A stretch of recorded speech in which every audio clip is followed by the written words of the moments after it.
All right. Good morning, everyone. My name is Michael Oros, and I'm the president of the American Orthotic and Prosthetic Association. I'm also the president and CEO of Sheck & Cyrus. We're a Chicago-based orthotic and prosthetic company. And I'm here today to open this news conference organized by AOPA to release a major new RAND Corporation study. And I want to thank each of you for being with us today. I'm also very pleased that we are being joined by a leading researcher from the Mayo Clinic in Minneapolis, Minnesota, Rochester, Minnesota, and two individuals living with limb loss every day and who deal with the issues that we're going to be speaking of a bit later. So let me begin by saying that we'll go through opening statements and then take your questions. I ask that you hold your questions until the question and answer period actually begins. You will hear in a few minutes from Dr. Soren Matke from the RAND Corporation, and he will summarize the new report. I just want to hit on a few key points before I turn things over to him. As you will hear, there's a growing technology gap that puts U.S. amputees at greater risk of injury and potentially even death because of the medical policies that govern coverage and ultimately access to contemporary prosthetic technology. These policies haven't been updated in consideration of the value this technology brings to these patients. Perhaps this is because the value of this technology has been poorly understood and documented until now. You always hear that the big advantage of U.S. healthcare compared to other developed nations is that people have the option of the best available care and treatment. That is currently not true for all American amputees. The current operating environment for coverage is outdated and needs to change. And with the release of the RAND study, combined with the Mayo study results, change is now warranted. We finally have our aha moment. What we have now is evidence, something that as a clinician I have believed and experienced with my patients, that they're at a greater risk of a greater preventable risk of falling when they do not have access to microprocessor-controlled technology. Stability and safety mean everything to amputees, and that's what these technologies afford. Ask yourself this question. If you told your doctor that there were new drugs available to control your hypertension or diabetes, but you're going to be forced to use drugs from the 1970s, how would you react? And that's what we're talking about here. You will see a demonstration of this in a few moments. The microprocessor-controlled knees, or MPKs, if you will, for short, have been commercially available for 20 years and yet remain out of bounds for certain amputees. The principal difference between an MPK and a non-microprocessor-controlled knee, or NMPK, is really its responsiveness to the external environment. And when I say external environment, think about everyday obstacles that you and I encounter. It's that responsiveness that ultimately translates into that increased safety and stability that the amputee is looking for. So who does this impact? We know that every week in the U.S., more than 3,500 people undergo a transfemoral level amputation. So of these 185,000 new amputee patients each year, an estimated 25 to 30% receive a prosthesis. So over time, we're talking about hundreds of thousands of Americans. Current medical policy approves or denies access based on a beneficiary's assigned quote-unquote functional level, or K level, of which there are currently 4. Microprocessor-controlled technology is currently only available to those with a K3 level amputation or higher. So a patient in a K2 category represents someone with a limited ambulation in the community, not just those restricted to home. So think about your grandmother or an elderly parent who still shops, gets out in the community on an occasional basis, goes to church, etc. We all know that falls can occur in any situation in the home or in the community, and the prevailing medical policies prevent those individuals from accessing MPKs. So let's be clear. This is not a case of amputees wanting access to technology, new technology, just because it's new. This is not the equivalent of trading a new smartphone for no other reason than we have a newer version. To the contrary, new technology versus old technology can have serious ramifications for the amputee. The RAND Corporation study that we're excited to see released today shows that there's a much higher risk of injury or even death when antiquated medical policies block access to more advanced prosthetic technology. And that concludes my opening statement. I look forward to taking your questions at the end. Our next speaker is Dr. Soren Matke.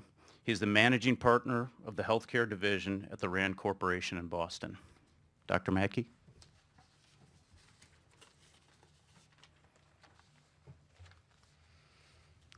Thank you, Michael. Ladies and gentlemen, pleasure to be here to present the highlights of the report, which of course, as our reports go, is pretty lengthy. I will be taking questions in the end. So you probably heard the news yesterday. There was yet another CAR T drug approved by the FDA, $400,000 for a course of treatment.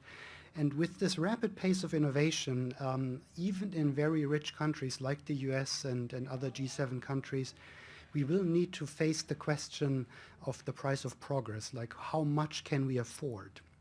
Because payers have to manage access to all these technologies and make trade-offs what they can and cannot cover, since ultimately we will not be able to cover everything that is available.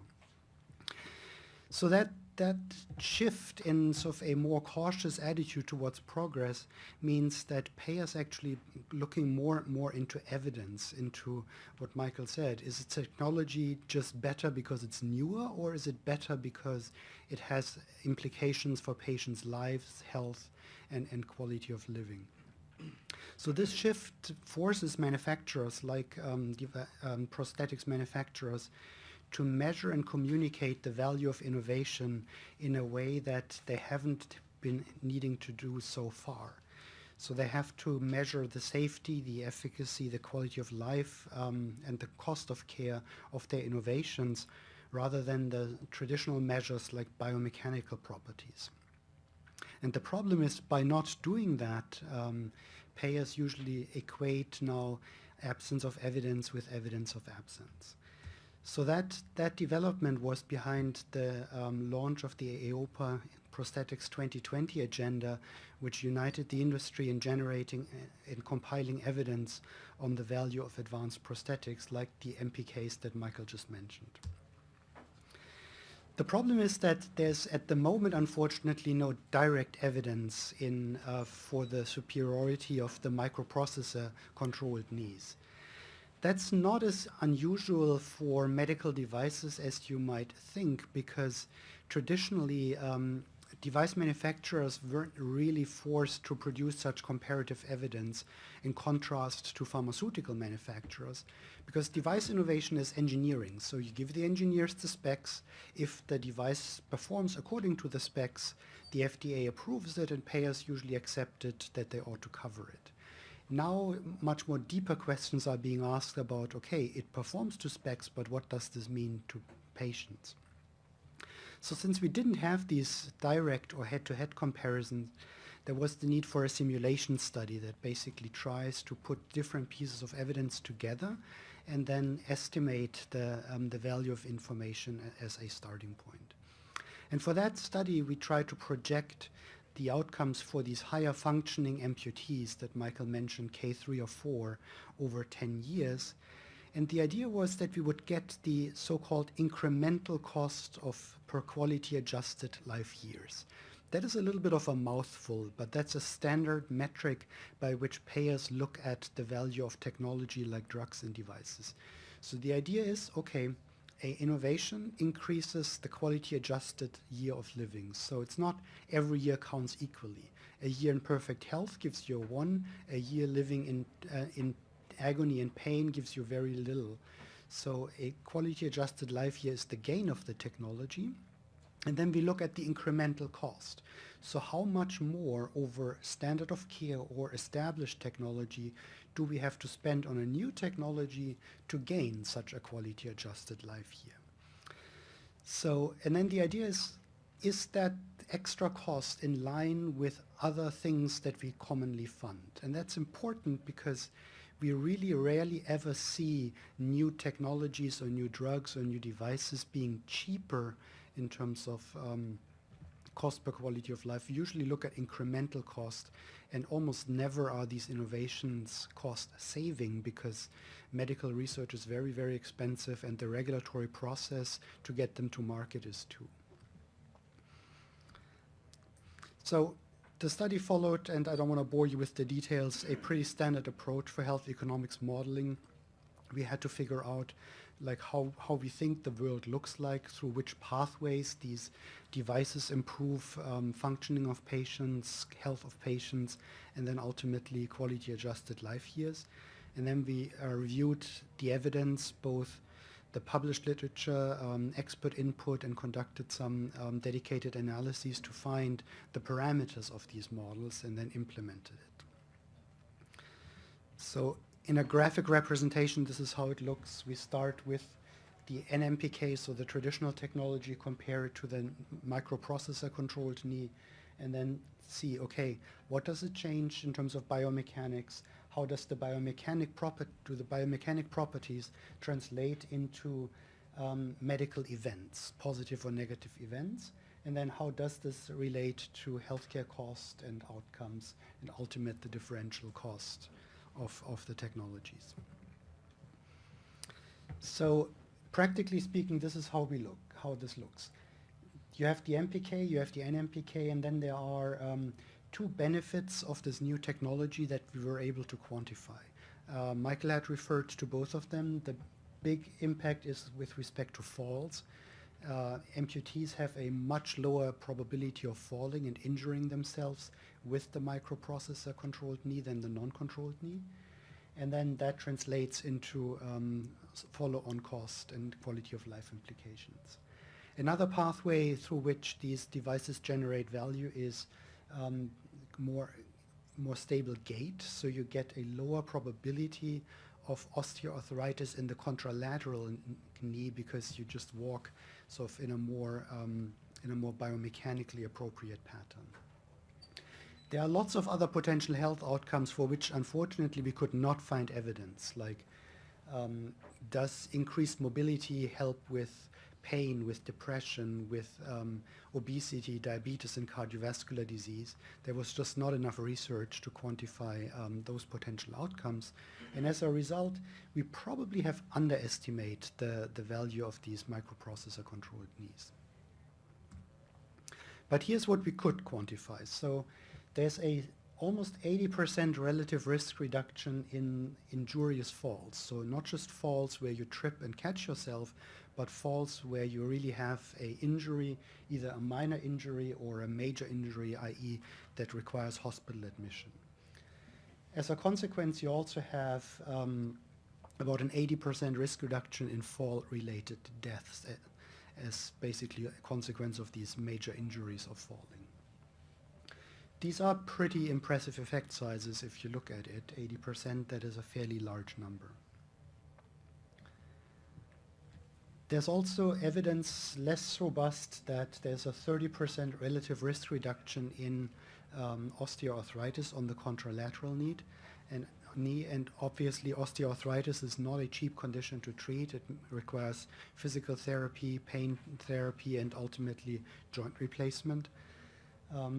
And those clinical benefits translate into a 13 to 37% improvement in quality of life, depending on which study you look at and which exact instrument you look. Again, a pretty significant improvement in quality of life. So if you put all of that together, the microprocessor knee on a pure healthcare cost, without cost of the devices, saves about $4,000 per person per year.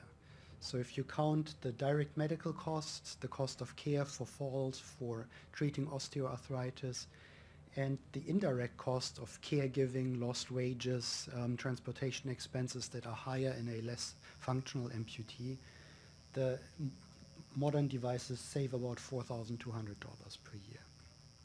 Of course, this is net of the cost of the device itself and maintenance of the device. But if you then put it all together, you get a incremental cost per quality of life year saved, as I explained earlier. So how much do we need to spend to gain another quality adjusted life year for an amputee? Of about $12,000. That sounds like a lot of money, but it's actually in the healthcare world, this is not.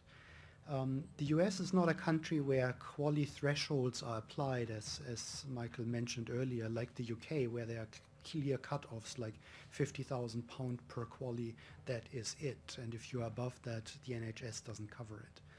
But at least these thresholds give you guidance as to value for money. So if you apply roughly a $50,000 threshold, you can see that the incremental cost for the microprocessor-controlled knee is far below that.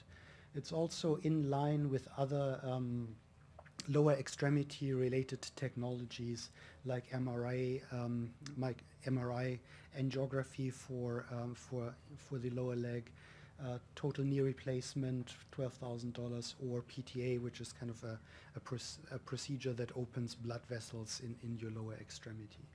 So it's in line with other lower extremity procedures that help people to retain their limbs and to retain function. And of course, it's in line with sort of conventionally accepted thresholds for value of medical technology. There are, of course, a few limitations in that this is a simulation study. We didn't really have a direct comparison of patients assigned to one technology or the other.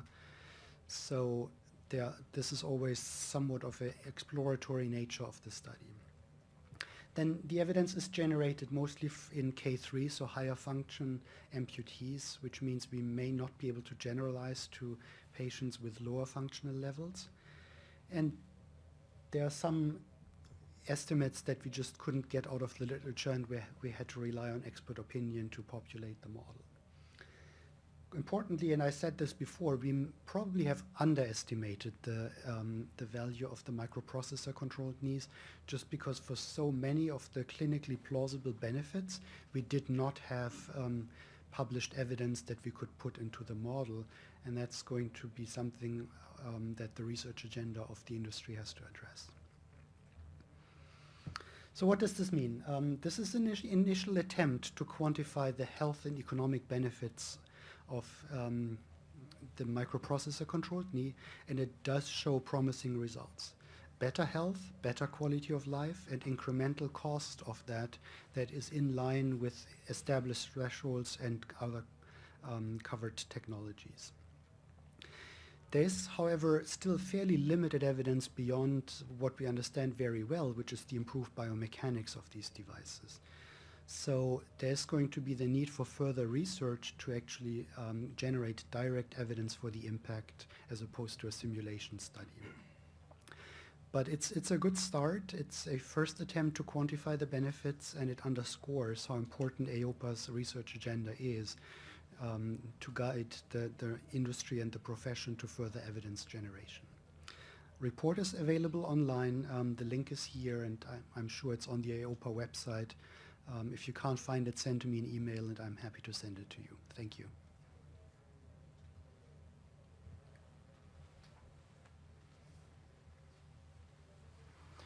Thank you, Dr. Mackey. Next, I'd like to introduce Kenton Kaufman. Dr. Kaufman is a PhD at the Department of Biomedical Engineering at the Mayo Clinic in Rochester, Minnesota.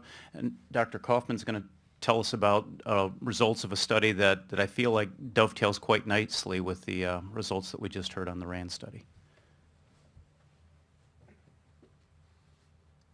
Thank you, Michael, and good morning, everyone. I'm going to share with you some background information about amputees in general, and then go over 3 studies that we've done most recently. We've been studying microprocessor knees for the last decade, but I think these 3 studies are in parallel with the report of the RAND Corporation. There are about 3,500 new amputees per week in the United States, and there's about 1 to 2 million amputees in the U.S. The prevalence of amputees is about the equivalence of the prevalence of people with breast cancer, autoimmune deficiency syndrome, schizophrenia, or Parkinson's disease. The hospitalization costs for amputations in the United States are over $8 billion in 2009, and amputees are mostly males. There are more Hispanics and African Americans that have amputations than Caucasian Americans, and leg amputations account for most of the amputations. The causes of amputations can be divided more or less equally into vascular disease and trauma or cancer. And this is where we kind of diverge, because the situation for somebody with vascular disease is quite a bit different than somebody who's had trauma. So let me cover those separately. First of all, people with vascular disease, about half of them will have the other extremity amputated within 2 or 3 years. And the probability is that half of these individuals will die within 5 years. So the mortality rate for somebody who has vascular disease and an amputation is higher than those for breast cancer, colon cancer, or prostate cancer. The people who have had trauma and have an amputation, for example, a wounded warrior, have to face many more secondary health effects because they're going to live much longer. They have higher rates of obesity. They have higher rates of hypertension. They have higher mortality rates. They have more osteoporosis. They have more osteoarthritis. And they have more low back pain. And they have more skin complications. So these are things that somebody who's had trauma and has an amputation has to live with for a long time. And if you look at most of these diseases, these are diseases related to inactivity. So the point that we want to get across here is that if a person can be active, and hopefully we can prevent some of these diseases. There's also psychological impacts of an amputation. First of all is the perception of the lost ability to participate in activities. Second is the negative impact on body image, self-image, and the quality of life. And third, most of the amputees have some dissatisfaction with their sexual life, and 20 to 30% of them are diagnosed with major depression. So the point to be made here is that if we can get people up and have them more active, hopefully we can counteract some of these negative impacts of amputations.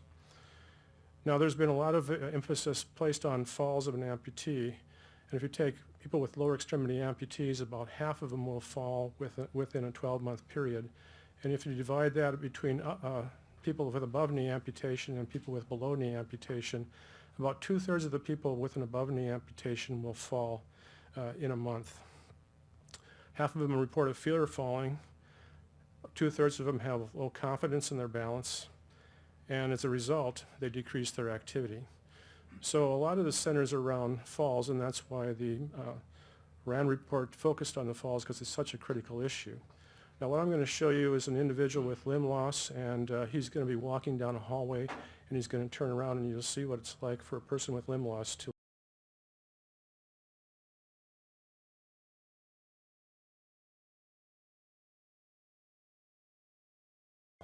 Luckily for him, he did not have an injury that resulted in any major complications. However, falls are common, and so one of the questions that we were interested in determining was what's the cost of a fall, because we know that the cost of a microprocessor knee is expensive, so we want to know what's the cost of the fall relative to the cost of the technology. So in order to do that, we were fortunate to use the resources of the Mayo Clinic that partnered with the other healthcare provider in Olmsted County, the Olmsted Medical Center, 50 years ago. So in 1966, the two institutions agreed to pool their medical records so they could do population-based studies. And that project, the Rochester Epidemiology Project, has been continuously funded by NIH for the last 50 years. So we could go into that system and start to look at things related to amputations and cost. Now the cost data started in 2000, so we could only go from 2000 to 2014. But it allowed us to be able to quantify the direct medical costs of a fall. And we had two situations. We took all the amputees that we could identify in the registry, and then we divided those into people who got an prosthesis and those that didn't. And the ones who got a prosthesis, we could then see if they had a major medical event related to a fall, and we could quantify their costs. So this is the way the study looked. First of all, we had to get a baseline for what are their medical costs before the fall. So we looked at their medical costs for 12 months before the fall. And then at the index event, that is the fall, then we could model what their costs would have been if they did not have a fall. And the increment in cost then is the cost related to the fall. And we tracked the individuals for 6 months after the fall to get the cumulative costs of the fall. And in the case of somebody who had a hospital visit, the costs averaged about $26,000. And for those who had an emergency department visit, the costs averaged about $18,000. So you can compare the cost of a fall, say $26,000 to $18,000, compared to the incremental cost of the technology, and you see they're on the same order of magnitude.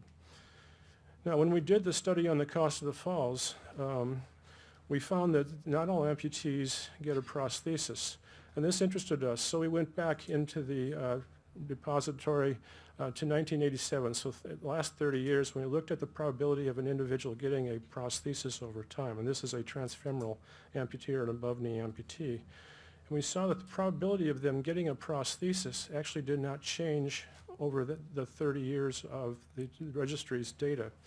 In fact, the probability of getting a prosthesis was only about 25% for each year. Now this seems low, but we referenced this to other studies. So the Veterans Administration did a nice study on nearly 10,000 veterans, and they found that for people with an above-knee amputee, that is a transfemoral amputation, the probability is about 20% of getting a prosthesis. So the numbers that we had were comparable to the Veterans Administration. And we also compared to data from Scotland. These were individuals who had a bilateral amputation, and if you took all individuals who had a bilateral amputation, their probability of getting a prosthesis was about 25%. So the numbers that we saw were comparable to studies within the veterans population and also within Europe. Now, one of the things that we found when we did this study was the probability of getting a prosthesis decreased with age. In fact, the probability of getting a prosthesis decreased about 50% per decade. More importantly, if the person had mobility problems before they received an amputation, they were 30 times less likely to receive a prosthesis than if they did not have mobility problems. So these are important findings with regards to age and mobility status and the probability of getting a prosthesis. So if a person is 65 years old, based on this data, the probability of getting a prosthesis is about 60%. If they had mobility problems, the probability dropped to something on the order of 20% of getting a prosthesis. Now, Michael has covered the Medicare functional classification levels, or the K levels. And the distinction here is between a K2, which is a person who has a limited community ambulation capability, and a person who is a K3. The K3 and K4 individuals, current medical policy would say that they could receive a microprocessor knee, but individuals who are K2, the policy is not to provide them with a microprocessor knee. So we undertook a study to study individuals who are K2 amputees and to see if getting them a microprocessor knee or advanced technology actually had a beneficial effect. There were 50 individuals in this study scattered through 19 states in the United States. There was about an equal distribution of males and females, and the average age was 69 years of age, from a range from 55 to 93. And the median time as an amputee was 1.5 years. And there was 96% of the individuals that were K2 amputees. So these individuals were studied on their non-microprocessor knee. They were converted to a microprocessor knee, allowed to acclimate, and then converted back to the non-microprocessor knee. What we found is that the median number of falls at the start of the study was 2 falls per person per month on the non-microprocessor knee. When they went to the microprocessor knee, the median was 0 falls per month. And when they went back to the non-microprocessor knee, the falls went back up to 1.25 falls per month. So indeed, we did prove that microprocessor knees were beneficial to K2 amputees in terms of reducing falls. In parallel with the reduction in falls, the individuals were more active on the microprocessor knee. They went from 60% of the time sitting on the non-microprocessor knee to 50% on the microprocessor knee. And then when they went back to the non-microprocessor knee, they actually had less confidence, so the amount of time spent sitting was 65%. We quantified the quality of their gait, and the quality of their gait more than doubled on the microprocessor knee, and not surprisingly, they reported an improved quality of life when using the microprocessor knee. So this is a controlled clinical trial that demonstrates that K2 individuals will benefit from a microprocessor knee. Now the costs of care by K-level has been quantified by Dobson-Divano using Medicare data. And you can see that most of the individuals are either K2 or K3. Actually, most of the individuals are K3. And you can see the costs by K-level, which are roughly comparable, although there's a slightly lower cost for K3 and K4. What was interesting was in that study, there were individuals who got technology that was either 1 or 2 levels above their current K-level designation.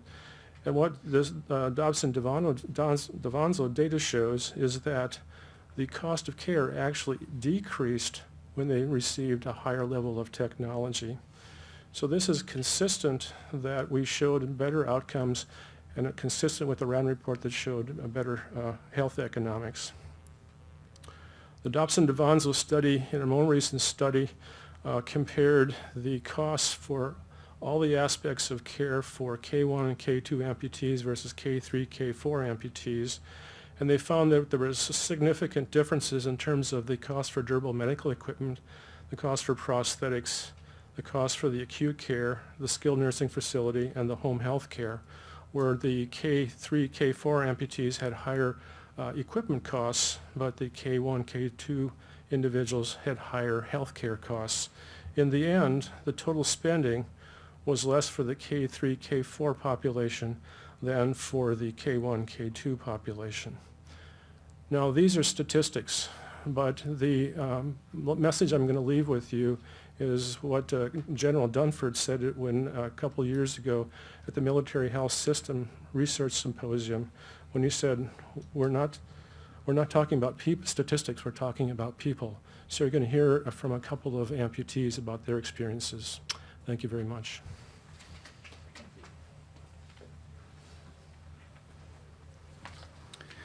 Thank you, Dr. Kaufman. Next, I'd like to bring up Christopher Allen. Christopher is a tax attorney and a resident of the Ashburn area here, and can share his personal experience, 20-some years as a above-the-knee amputee.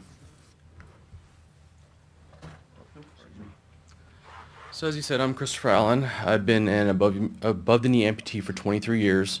Lost my leg due to trauma. I was hit by a car when I was 19. I've been on every type leg you can think of. So I have microprocessor motorized knee now, but I started out on just a normal swing knee, and that thing was terrible. I fell 3 or 4 or 5 times a month. That kept up even through for 10 years until I got on a microprocessor knee, which significantly reduced that. I rarely fall, maybe once a year. And it's usually my own fault because I'm not paying attention. I'm not sure what else. That's really all I have to say. It's just good technology, and I hope we can get it for more people.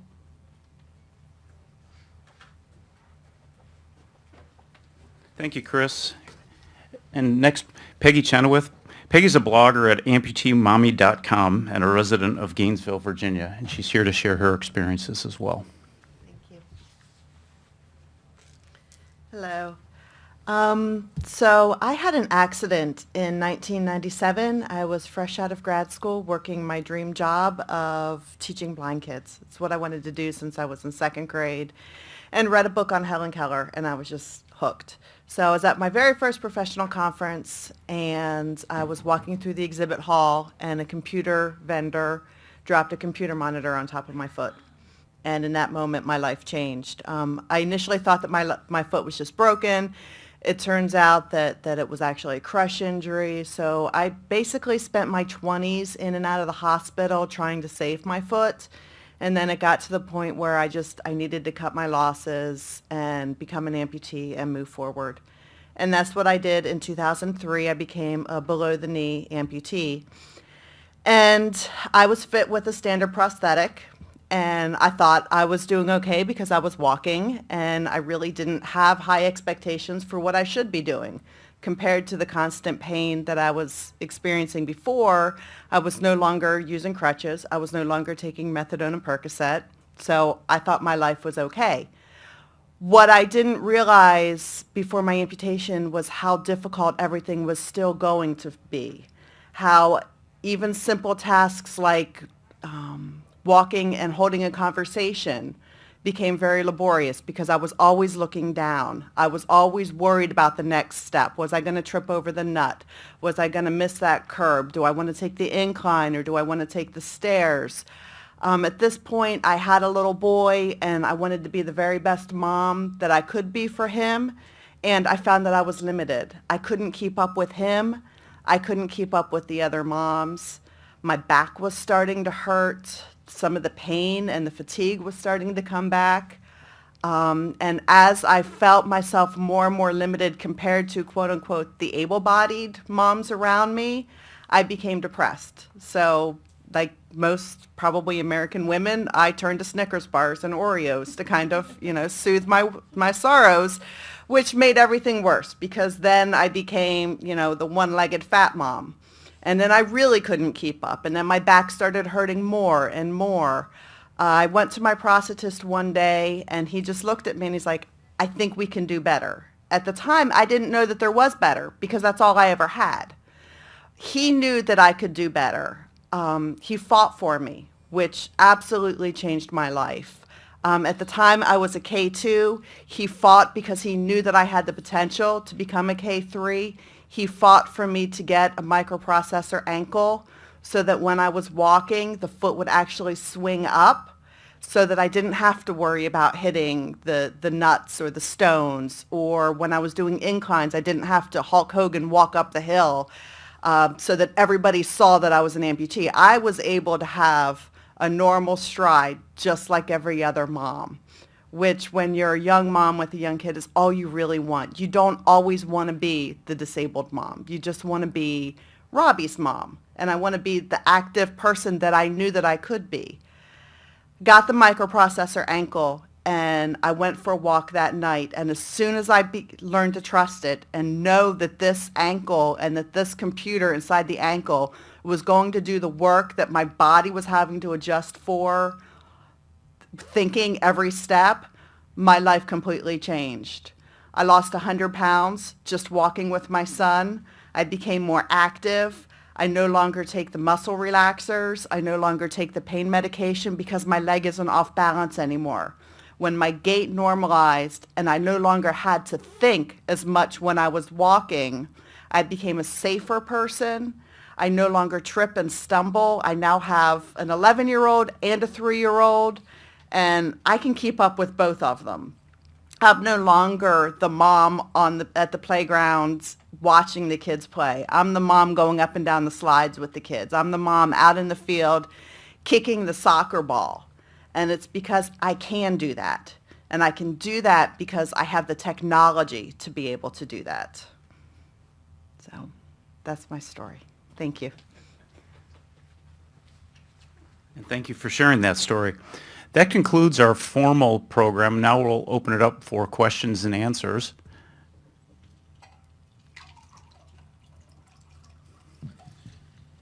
My name is Trevor. I'm a reporter with Cronkite News.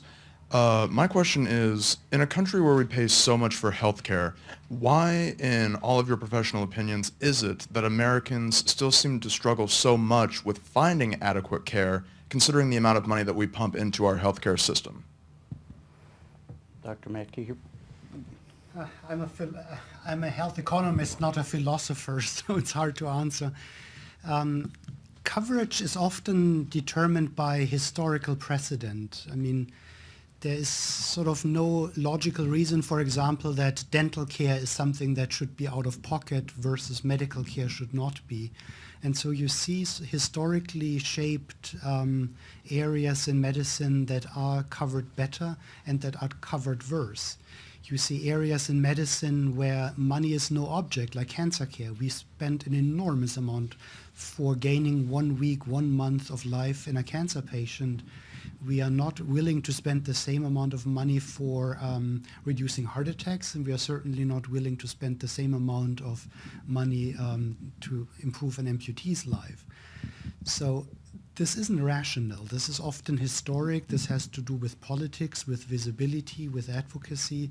And it's unfortunate, and we need more of research that we've shown today to sort of put these things into perspective and put coverage decisions on a more rational level.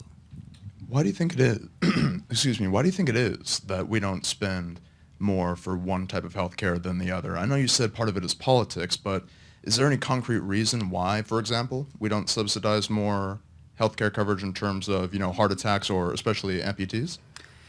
I don't think there is. I think it really has to do with perceptions. People always, for instance, equate cancer with an immediate threat to their lives, and so the willingness to spend for cancer care is enormously high. Other things are sort of seen as less serious and as less deserving, and it's really hard to say why these discrepancies exist in coverage decisions if you apply sort of objective economic criteria to those. Thank you. I'd be remiss if I didn't introduce a couple other folks that are in the audience. Sharon Cauldron. Sharon is a quadrimemoral amputee. And Peter Thomas, who's a attorney, patient advocate, and consumer as well. So thank you for being here today. Are there any other questions? May I follow up on that last question? Absolutely. 25% of amputees get access to prosthetic limbs. What possibly could account for the fact that 3/4 of amputees don't get prosthetic care? What are do we know the reasons for that? We looked in the medical record. We didn't have information on all the people. And while there was a decrease in age, it was never mentioned as a reason to not provide a prosthesis. The two top reasons why individuals did not get a prosthesis was, first of all, that there were impending mortality, and the second reason was mobility. And so there was decisions made that perhaps the perception was that they couldn't benefit from an actual prosthesis itself. I think that the point of this conference is to point out that if we can start to look at the needs of the mobility of the amputee, then we can provide care that they need to hopefully change the quality of their life. I might add to that. I think there's, and at least anecdotally, there's a lack of a coordinated care system in many parts of the country. I've practiced in 3 or 4 different areas of the country, and there's a high degree of variability when a patient has an amputation, what that process will follow like. And so major metropolitan areas, sometimes there's better, clinics to make sure that those patients return and that care is provided and delivered. But my belief is that in areas that are sometimes more rural, there's a surgery and the patient is kind of left to fend for themselves to some degree. I work with amputees all over the country, and I receive hundreds of emails every month from amputees who want to get a prosthetic device and don't have the funds to be able to do it as well.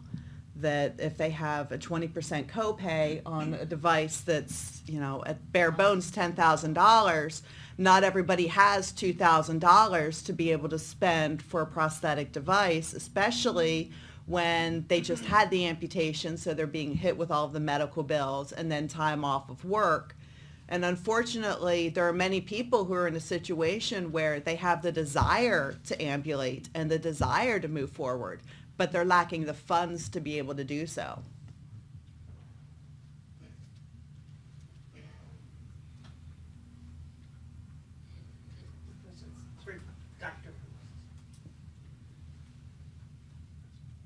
Questions for Dr. Mack?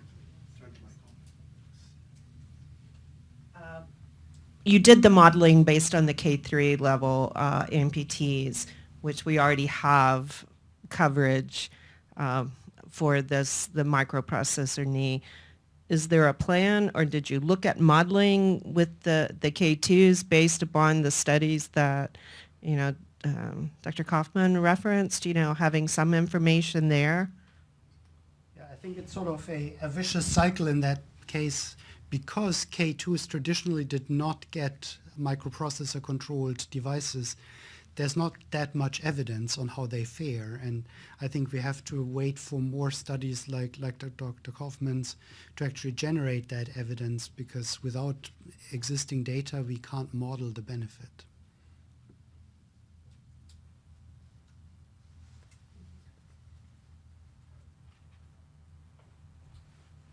One last follow-up. Sure. Go ahead, Peter. But if I'm understanding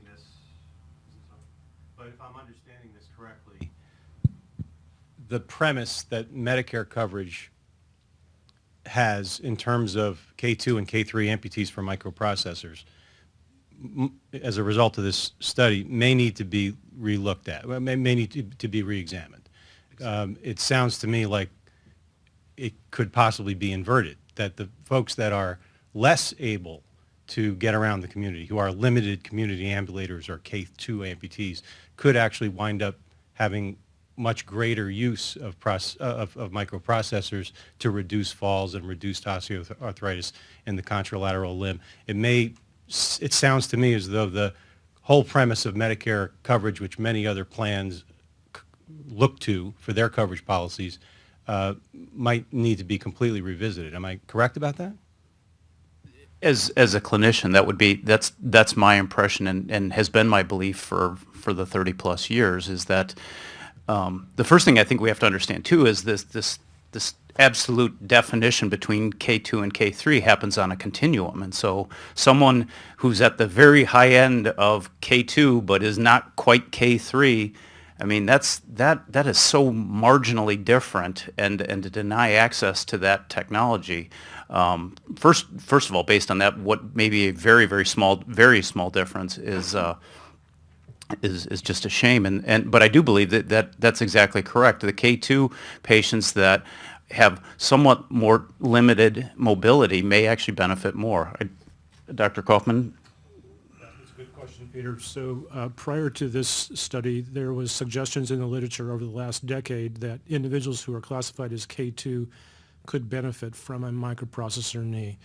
Those were studies done in conjunction with other K3 amputees.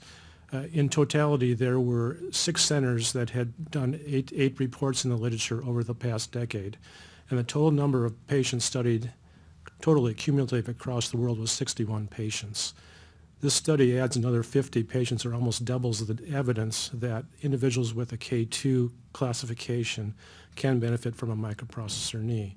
So now the question will be, how do we determine exactly who can benefit and who cannot benefit?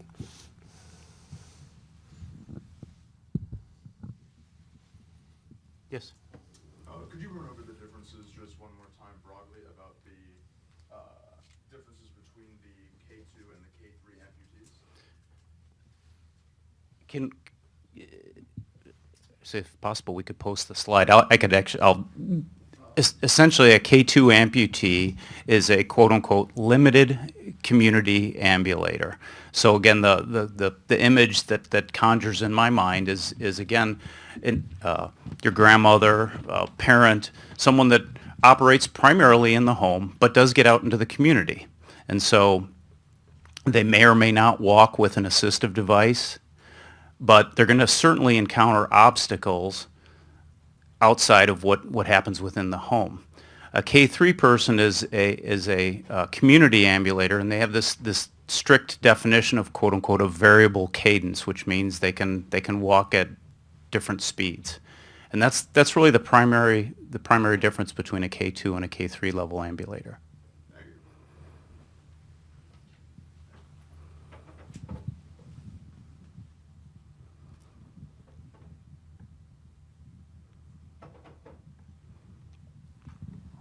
Okay, I think that concludes it. Thank you all for being here today.